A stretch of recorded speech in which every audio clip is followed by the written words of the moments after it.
Jangan lupa subscribe di YouTube channel Metro TV News dan juga nyalakan notifikasinya.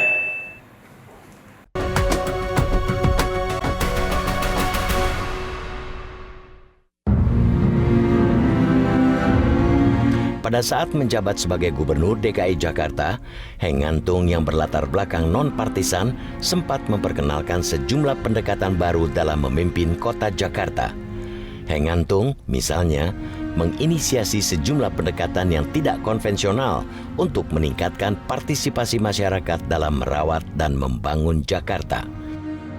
Pendekatannya yang tidak konvensional, misalnya seperti dia menyamar menjadi gelandangan untuk melihat partisipasi aktif masyarakat di bawah dalam merawat Jakarta, itu menjadi pendekatan yang sangat menarik sekali pada saat itu, karena belum pernah ada pendekatan gubernur sebelumnya seperti yang dilakukan oleh Pak Heng Ngantung.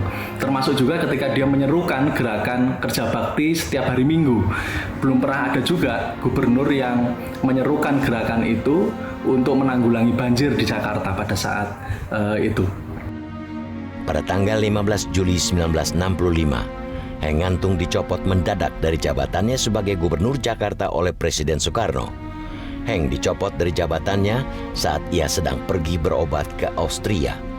Presiden Soekarno sendiri tidak pernah mengungkapkan alasan pencopotan Heng Ngantung. Banyak pertanyaan sebetulnya. Mengapa ia dicopot mendadak? Tidak ada jawaban yang jelas. Saya juga tidak menemukan jawaban yang pasti. Namun rumor mengatakan, seperti yang dibisikkan Heng kepada beberapa orang, pada bulan-bulan tengah tahun 1965 itu pergesekan politik militer di Jakarta mulai kuat terasa. Konon pihak militer yang anti Soekarno tidak ingin Jakarta dipimpin oleh orang Tionghoa dari luar Jawa dan non-Muslim pula. Tekanan ini mendorong Soekarno untuk mencopotnya. Tapi rumor yang paling santer adalah ini, karena Heng Ngantung pernah dicatat sebagai anggota Lekra. Setelah tidak menjadi gubernur dan kekuasaan politik di Indonesia berubah memusuhi segala hal yang berbau PKI dan memiliki kaitan dengan Presiden Soekarno, nasib dan kehidupan Heng Ngantung terkena imbasnya. Karena pernah aktif di Lekra yang disebut rezim Orde Baru sebagai underbau PKI, Heng Ngantung dan keluarganya pun sempat menjadi korban berbagai praktek diskriminasi. Ayah saya kan tahun 60, 65 kan diberhentikan dengan hormat. 66 sampai 80 nggak pernah terima pensiun. Baru tahun 80 kita dapat pensiun. Itu suatu bentuk diskriminasi.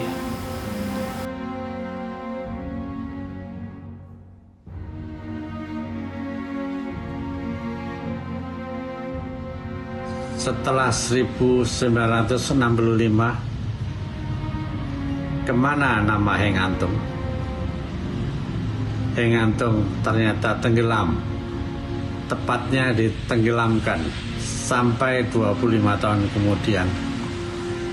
Tak ada orang yang berani mempublikasikan nama dan karyanya. Tidak ada yang berani mengajak ia pameran. Hidupnya pelan-pelan menjadi miskin. Rumahnya yang berada di gang sempit di kawasan Cawang tak terpelihara. Untuk menghidupi keluarga, ia banyak menjual lukisan dan sketsanya dalam bentuk paket. Sementara para kolektor yang menyimpan sketsa dan lukisannya sering menyembunyikannya karena takut dianggap mendukung ex-Lekra.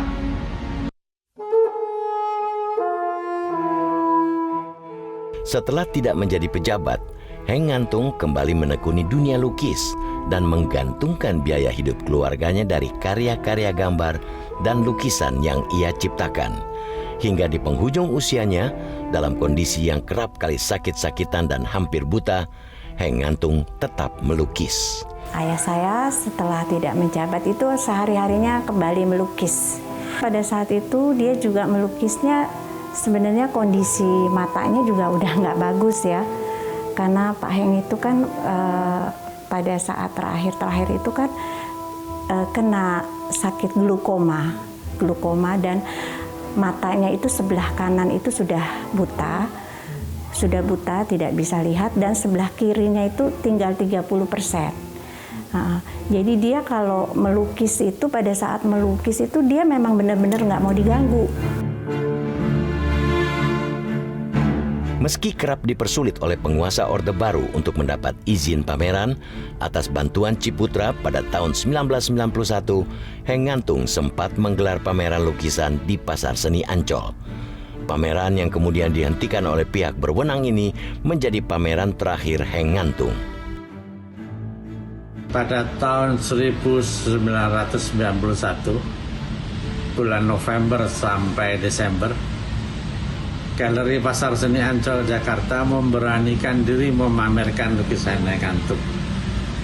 Dan saya diminta untuk mewawancarainya dan membuat pengantar pamerannya. Pada saat saya temui, keadaan Heng kurang sehat dan matanya sudah lama nyaris buta. Rencana pameran ini ternyata mendapat hambatan dari Badan Koordinasi Intelijen Negara atau BAKIN. Meski akhirnya pameran boleh juga dibuka, namun ya baru beberapa hari berlangsung, BAKIN meminta pameran ditutup dan untuk selanjutnya ditutup seterusnya. Heng pun syok. Pada tanggal 12 Desember 1991, atau sekitar 3 bulan setelah pameran terakhirnya, Heng Ngantung meninggal dunia dalam usia 70 tahun.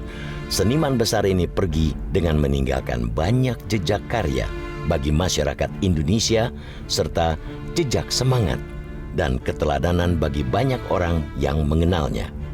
Itu selalu mengajarkan kepada kita tuh selalu mesti jujur tuh nomor 1 ya, jujur nomor 1, katakan apa adanya.